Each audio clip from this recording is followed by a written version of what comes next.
గతంలో కరెంటు లేకపోతే వార్త, కరెంటు ఉంటే వార్త అని చెప్తున్నారు కదా, దీని గురించి ఏం చెప్తారు?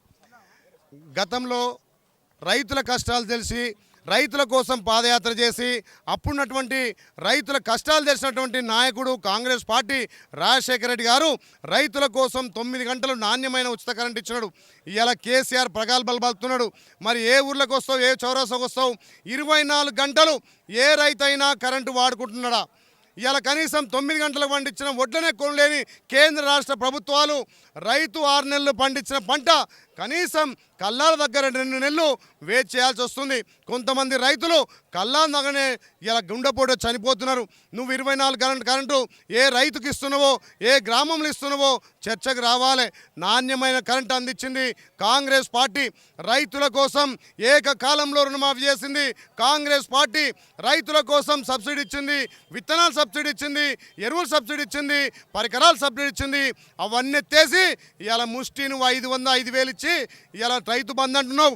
మరి ఎకరం ఉన్నోనికి 5,000 ఇస్తున్నావు. 100 ఎకరాలు ఉన్నటువంటి భూస్వాములకు, పెత్తందారులకు కూడా రైతు బంధు ఇస్తున్నావు.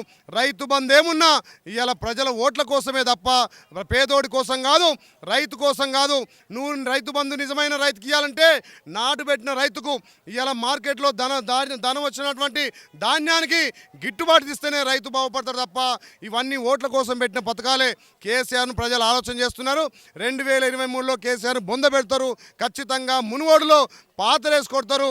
ఇవాళ ఒక సిగ్గుమాలిన ఎమ్మెల్యే, వరంగల్ ఎమ్మెల్యే నరేంద్ర గారు ఇవాళ పద్మశాలిలో ఎంతో గౌరవంగా, ఎంతో నాణ్యతగా చూసుకున్నటువంటి ఆ మొగ్గం మీద కాలు పెట్టి ఆయన అహంకారం, టీఆర్ఎస్ అంటేనే అహంకారం, ఒక మొగ్గం మీద కాలు పెట్టి ప్రచారం చేస్తున్నటువంటి ఆ నీచుడు నా పద్మశాలిలకు బేషరతుగా క్షమాపణ చెప్పాలి. ఖచ్చితంగా లేకపోతే పద్మశాలిని తిరగబడి ఇక్కడ మున్గోడులో మిమ్మల్ని బొంద పెడతారు.